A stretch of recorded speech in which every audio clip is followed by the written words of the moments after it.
We'll talk about how terrible it is in Toronto, which is a good incentive for me to dream about the new country. The Peel Regional Police, this is their press release. Arrests made, additional suspects sought in attempted kidnapping.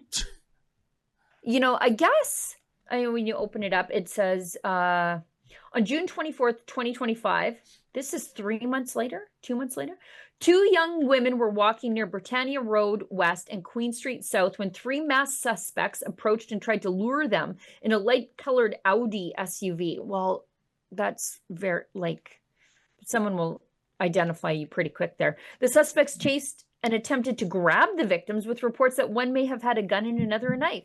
A passerby intervened and the suspects fled westbound. Here we go.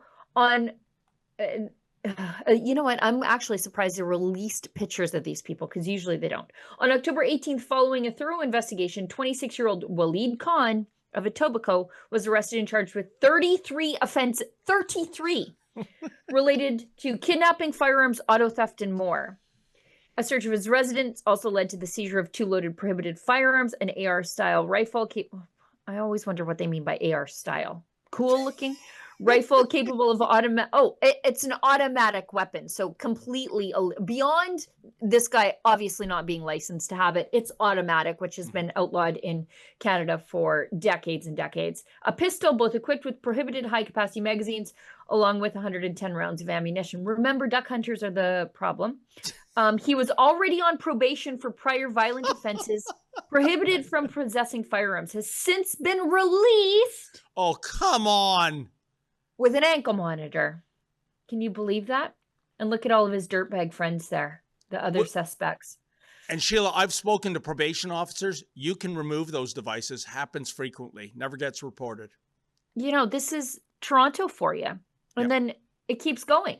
Toronto police named 4 suspects wanted in a series of distraction thefts targeting the elderly.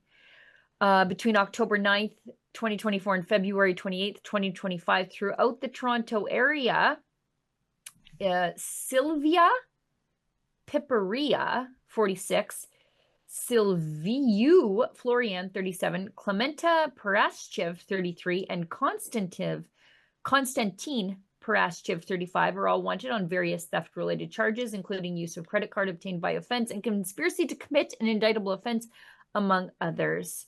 Police say there's one more suspect outstanding who has medium build, dark-colored hair. Sheila, sorry to interrupt. Stay on that. This is a very important point that I've noticed.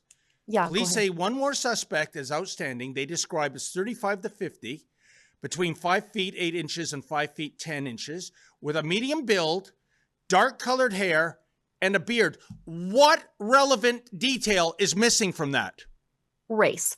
Correct. Skin color. Yeah. Although I think this is one of those traveler scams that Lincoln has been on to, just based on the Eastern European, Romanian sounding last names that nobody seems to care about. But this, when you crime is out of control. Doug Ford is doing absolutely nothing. Saskatchewan and Alberta created 2 separate police forces to deal with crime. What is Doug Ford doing? No, nothing. But Sheila, I'm obsessed with, this is a new trend I've noticed, and I'm going to dig up some other examples.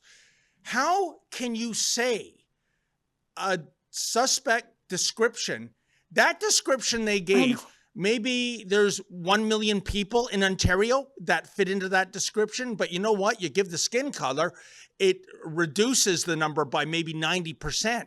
So this is irresponsible reporting if the media is keeping it out. And if the police are self-censoring themselves, they're being irresponsible. And again, not conjecture, folks. The Kawartha Lakes Police Service, when they issued their original press release going back to August 18th, the name of the assailant was not given. Why? He's 41. He's not a young offender. And to add a cherry to this sordid Sunday, he was already wanted by police. You should be publishing this information instead of withholding it. Sheila, why the lack of transparency given this career criminal drug addict? Is that a real question, I David? don't know. I can't connect the dots.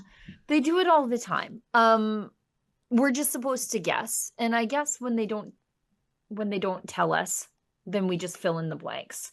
And we had to find it out. We broke Yeah. the story. And you know what, folks? They're coming around to their senses.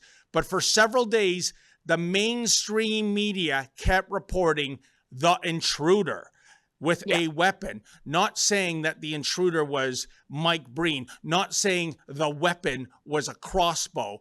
Now they're changing their tune. I guess they see they can't suppress the information thanks to the internet. Right. Because if you don't have all the information, then it just sounds like a scuffle. And somebody overreacted.